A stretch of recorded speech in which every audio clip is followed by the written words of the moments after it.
And now performing a special arrangement of U2's With or Without You, Bono. It's widely known that superstar Bono is one of the most cherished and accomplished rock music artists ever. Is it unconditional love? I'm 15 or 16. What do I know of unconditional love? However, what may surprise you is that he attributes a significant portion of his success to a particular woman, his true love, Ali Houston. Join us as we take a look at the revelations made by Bono about the love of his life. Paul David Houston was born in Dublin, Ireland on the 10th of May 1960 to Brendan Robert and Iris Houston.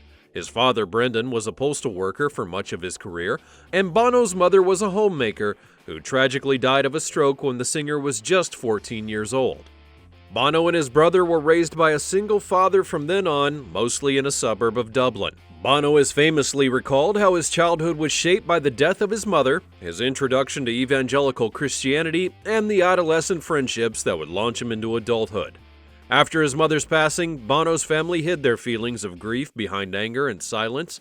He became a classic latchkey kid, taking care of himself, eating leftovers and canned food, and finding more emotional connection with his neighborhood friends than he ever did at home. It was one of those friends who gave him the nickname of Bono after a local Bonovox hearing aid store, and that would rechristen him for life. While attending Mount Temple College in Dublin in the mid-1970s, Bono began dating his future wife, and in the same week, met the 4 other members of what would one day be known as the superstar band U2. Bono's taste in music up to that point had been largely centered around punk rock bands like the Ramones, but his first exposure to music would be through his father, who had sang tenor and was a huge fan of the opera, though neither of his parents showed a whole lot of interest in Bono's early musical leanings. The singer has famously stated that as a rage-filled teenager, he turned to music to cope with the grief of losing his mother. At the same time that Bono began dating Ali, he also responded to an ad placed on the school's notice board for members to play in a new local rock band. The world-renowned musical group U2 then began in the kitchen of drummer Larry Mullen's house, where he auditioned his fellow classmates for spots in his new venture. All 4 future members of U2 were in that room. But before we look at the extraordinary career of U2's charismatic frontman, let's learn more about his partner of 40 years. Alison Stewart was born on the 23rd of March 1961 to parents Terry and Joy Stewart. The Stewart family resided in a suburb on Dublin's north side and raised their children as Protestants. Her father was a self-educated electrical worker who, according to her, was constantly questioning things, and her mother, who was a housewife, had a secretarial career in mind for her daughter. Stewart studied at Mount Temple Comprehensive School, and at the age of 12, she would meet Paul Houston, who was in the year above her at school. The future rock star pursued her immediately, but she admits that she kept her distance at first, labeling him as an idiot. In September of 1974, after Bono's mother died, he was left emotionally adrift and in conflict with his father and brother. Soon after, Alison began taking care of him, cleaning his clothing, walking him to school, and cooking for him. And although they would not become an item for another couple of years, what the youngster didn't know at the time was that her future husband would pen the worldwide hit The Sweetest Thing, inspired by her in the first place. On August the 31st of 1982, Ali Stewart became Ali Houston when she married Paul Houston, who was now permanently known as Bono and well on his way to becoming the biggest rock star in the world. In debt to U2's record label, Island Records, the couple could not afford a honeymoon at the time. However, Island Records founder Chris Blackwell gave them the use of the Goldeneye estate that he owned in Jamaica. By 1983, U2 were well on their way to superstardom. Their album War contained multiple hit singles, including Sunday Bloody Sunday, New Year's Day, and the song inspired by Bono's wife, Two Hearts Beat as One. Despite the band's ongoing success, Ali initially had plans to become a nurse. She had soon given up on that notion, as the intense schooling required would have been incompatible with the direction that her husband's life had taken. Instead, she focused on studying in the social sciences that gave her the ability to understand social policy and make a difference with people. By Bono's own description, the marriage had hit a period of strain in 1986 due to time commitments during the group's recording of the Joshua Tree, and that continued into 1987 during the Joshua Tree tour, with the couple admitting there was a 12-month period where the singer and his wife had barely seen each other. By 1987, a little over 10 years after the couple had began dating, U2 were well and truly at the top of their game musically, and on their way to the peak of popularity. Every album since their debut in 1980 had sold more than the last, with each release putting them at the top of the charts right around the world, with their shows moving from theaters one year to arenas and stadiums the next. Their 1987 album, The Joshua Tree, had brought them international fame, earning critical acclaim and commercial success. Hits like With or Without You, I Still Haven't Found What I'm Looking For, and Where the Streets Have No Name became anthems of the era, and the album won Grammy Awards for Album of the Year and Best Rock Performance by a Duo or Group with Vocal.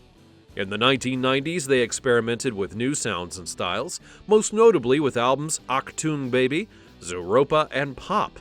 These records reflected a shift towards alternative rock and electronic influence, which showcased the band's willingness to evolve creatively. Achtung Baby was particularly well received, producing hits like One and Mysterious Ways. U2 then continued to produce successful music into the 2000s, including All That You Can't Leave Behind and How to Dismantle an Atomic Bomb. These albums would mark a return to their classic sound, producing hits like Beautiful Day, Vertigo, and City of Blinding Lights. Both of them won Grammy Awards and reaffirmed U2's place in contemporary rock music. It's safe to say that U2 dominated the music world over the 40 years that they've been together. They've sold over 170 million albums, won 22 Grammy Awards, and have even been the recipients of the Kennedy Center honors. Based on data from Pollstar, U2 were the second highest grossing musical act from the years 1980 to 2022, having earned $2.127 billion in revenue from over 26 million tickets sold. According to Billboard Box Score, the band grossed $1.6 billion in ticket sales from 1990 to 2016, and that's second only to the Rolling Stones. And they were the only group in the top 25 touring acts from 2000 to 2009 to sell out every single event they played. Bono's been rather candid about the effect of his mother's death in his life, recounting details of her death in his recent biography, Surrender. Bono was only 14 years old at the time, recalls seeing his mother faint on the day of her own father's funeral. He also talked about his own father carrying his mother through the crowd of people at the funeral in order to take her to the hospital, and on the day of his mother's passing, he wrote, "I spot my father carrying my mother in his arms through a crowd, like a white snooker ball scattering a triangle of color. He's rushing to get her to the hospital." Just days later, he and his brother would find themselves at their mother's bedside saying goodbye. Although he had very few memories of his mother, her raucous laughter soundtracked his childhood, and he would recall that her humor was as black as her dark curls. On the subject of his father, Bono has said that after the death of his mother, they had a complicated relationship. He recalled that after the death of his mother, their home no longer felt like a home, and he recalled how his father had become an unwanted figure of authority, more like a sergeant major in the army who was barking out commands for him and his brother to do the tasks that his mother used to perform. It was in 2001, while on tour with his band, that the frontman would lose his father to cancer. The singer would lay by his father's bed each night, sometimes finishing a concert in the UK and flying immediately home to his father's bedside where he would fall asleep by his dying body. Days after his death, Bono laid his father to rest, and he and his wife, along with their 4 children and his brother, led the mourners.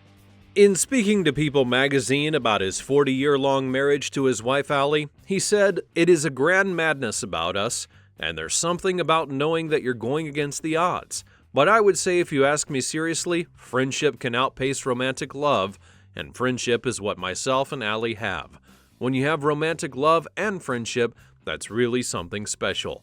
But Bono also notes that doesn't mean that every day is a beautiful day for the couple, who have celebrated 40 years of marriage, sharing 4 children together. Things could sometimes become difficult, even with that friendship involved, but through it all, he and his longtime love have remained committed to their union. He went on to remark, "Anytime either of us got lost, the other would be there to get the other one home. And I'm so grateful. 40 years is a powerful number for me, that's a powerful number for Ali, and it was brilliant when we got to 40 and we went, let's not screw this up now." As a partnership, theirs is one of devoted humanitarian work, In the 1990s, they were involved in anti-nuclear efforts and worked alongside charities to help the child victims of Chernobyl. Ali narrated the 1993 Irish documentary Black Wind, White Land about the long-lasting effects of Chernobyl and has campaigned against English nuclear facilities. In 2015, she signed an open letter for the One campaign addressed to Angela Merkel and others, which urged them to focus on women in their leadership roles. In a 2008 interview with The Telegraph, she spoke about her activism work, saying that she knows how she wants to try and live her life, and she doesn't want to leave any darkness behind. She thinks that we all have a responsibility not to affect other people in a negative way, and it begins with children. Aside from leaning into activism, Ali has co-founded 2 ethically conscious businesses, one of them being Eden, a fair trade-focused clothing company. She's gotten involved in the beauty world when she co-founded the ethical skincare company Nude alongside Brian Meehan, and in 2016, Beauty Counter purchased Nude, and that's when she joined the board of Counter Brands LLC, and both she and Bono became investors in the company. Of their 4 children, Jordan is the oldest, and after studying as a young adult at Columbia University, she stepped into her activist parents' shoes when she founded Speakable, a tech company that's aimed at promoting social activism. Eve, an actress, has appeared in films like Blood Ties, Bridge of Spies, and Robin Hood, and in 2020 she starred in the miniseries The Luminaries. Of the couple's sons, Elijah is the singer and guitarist of the band Inhaler, a group that started in Dublin in 2012. Bono's youngest child, John, has largely kept out of the spotlight, and his siblings also refrain from posting pictures of him. And in raising their children, the couple have always stayed true to their roots, keeping them in Ireland. These days, Bono and Ali spend their time living between their homes in Dublin, France, and the United States, and upon reflecting on their lives, it's clear that their journey together has been marked by a commitment to each other, their family, and the causes that they champion. Their bond has remained a constant source of strength and inspiration for each other, and Ali's dedication to activism, fair trade, and sustainable fashion has run right along parallel to Bono's efforts in music and humanitarian work, which creates quite the dynamic partnership transcending their individual pursuits. They have shared values that not only have fortified their marriage and family, but have also enabled them to make a tangible impact on the world. Whether it's advocating for debt relief, supporting AIDS awareness, or promoting ethical consumerism, the pair have forged an unwavering belief in the power of the individual to be able to make change in the world. From the success of U2 to their marriage of 40 years, to their consciousness with brands, activism, and more, the couple have created a legacy of compassion and inspired future generations to follow in their footsteps. But what do you think of Bono, U2, and his 40-year-long marriage to Ali? Let us know in the comments below. Also be sure that you're subscribed, that you like this video, and that you share it with a friend so you'd never miss another great video from Project Hysteria. Thanks for watching, and I'll see you next time.